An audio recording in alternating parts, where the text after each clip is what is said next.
Ya, kalau itu tidak konstitusional, kalau itu melanggar undang-undang, tidak perlu mereka. Anda jangan mengerti soal itu. Anda harus paham bahwa kepentingan Anda untuk masuk ke partai lain itu juga sudah melanggar konstitusi.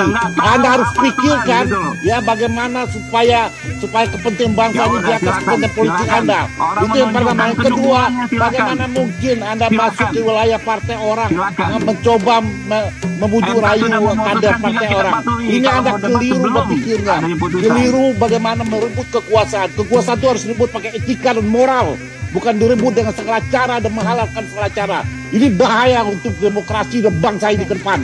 Itu harus Anda pahami itu. Ya. Dan kedua jawaban soal apa? Ya, jawaban soal yang kedua. Ya, bagaimana mungkin Anda bisa membujuk rayu kader orang lain, Bapak-bapak, partai lain? Apakah kalian tidak punya kader lain, kader sendiri? Kenapa harus mengambil tampaknya dampak ini? Banyak aset saya, pabrik saya yang mandek karena saya tidak dapat kredit, karena saya tidak berkuasa 20 tahun. Mbak. Karena kita ingin berkuasa. Iya, kita ingin berkuasa. Berkuasa dengan mutlak. Karena ya ini realita, saudara-saudara. Ini realita. Ya. Itu sebabnya Nabi mengingatkan, siapa yang menggebu-gebu untuk meraih kekuasaan, jangan pilih dia. Itu pesan Nabi. Persiapan hampir rampung untuk acara besok siang.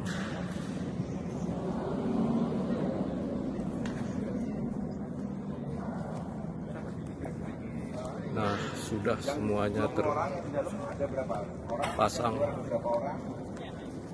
wajahnya calon wakil presiden Republik Indonesia dan pengarahan-pengarahan yang dilakukan. Di panggung perlu nggak Mas Uji? Perlu pengamanan nggak di sekitar panggung?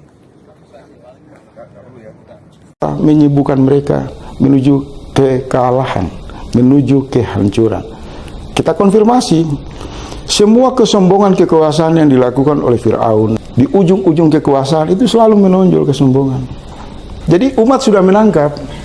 Semakin Jokowi menenteng Gibran, Kaisang masuk ke panggung demokrasi dan mencederai perasaan rakyat banyak ini, sebenarnya Allah sudah mengirim pesan. Itu sedikit lagi mereka akan menuai kehancuran. Karena kalau mereka normal, tidak mungkin. Kalau Jokowi punya spiritual, moralitas, tidak mungkin. Dia berani nekat mengambil politisi-politisi karbitan yang lahir dari rumpun keluarga intinya, masuk ke panggung politik yang tidak pernah diuji kemampuannya, yang kompetensinya tidak bisa dibuktikan, kemampuannya tidak bisa diukur. Sementara di rumah-rumah jutaan warga negara, anak-anak muda yang cemerlang, pintar, punya moral, punya kecerdasan, mereka tersingkir. Jadi praktik dinasti ini menghina kemanusiaan bangsa Indonesia dan menghina Allah. Karena Allah mengajarkan manusia pada prinsipnya harus membangun kesetaraan. Tidak boleh menggunakan kekuasaan demi mempertunjukkan keserakahan, kerakusan. Dan Allah musnahkan mereka. Sebagai contoh yang tadi saya sebutkan, Fir'aun. Jadi ini era di mana terjadi satu kegelapan praktik kekuasaan yang tanpa sadar sementara dilakukan oleh Jokowi yang esensinya menuju kepada gorong-gorong yang paling gelap. Dinasti itu bisa terjadi karena relasi di belakangnya kan menyuplai vitamin kejahatan dalam bentuk kemitraan yang culas, yang rakus, maka yang menonjol itu dinasti. Tapi sebenarnya itu di belakangnya adalah watak kejahatan korupsi. Karena dinasti tidak pernah lahir dari perilaku manusia yang baik. Selalu para maling, keliru. MK tidak boleh melanggar konstitusi. Pagar tidak boleh makan tanaman. Begitu. Karena usia itu diatur oleh undang-undang. Siapa yang bertanggung jawab bikin undang-undang? Ya kembali Presiden dan DPR RI.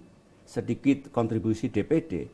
Kembalikan ke situ. Kalau memang dianggap terlalu tua untuk capres-capres bisa 35 atau misalkan nanti nggak boleh lebih 70 tahun. serahkan kembali kepada Presiden dan DPR RI. Begitu. Kecuali kalau misalkan konstitusi mengatur, misalkan tidak boleh ada pembatasan usia.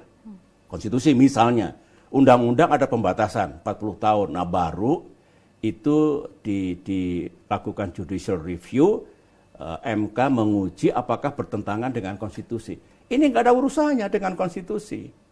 Jadi bukan kewenangan MK, salah alamat. MK harus hati-hati, jangan sampai nanti justru melanggar konstitusi. Kan hanya 4 tugas MK itu. Satu yang itu menguji undang-undang terhadap konstitusi, kemudian sengketa antar lembaga negara yang kewenangannya diberikan oleh undang-undang dasar, kemudian urusan pembubaran partai politik, dan satunya lagi memutus sengketa hasil pemilu. That's it. Jangan keluar dari itu, supaya tertib negara ini. Jangan ada tambahan-tambahan yang justru ya merusak gitu. Itu pandangan saya terhadap debat, polemik tentang usia baik capres maupun cawapres.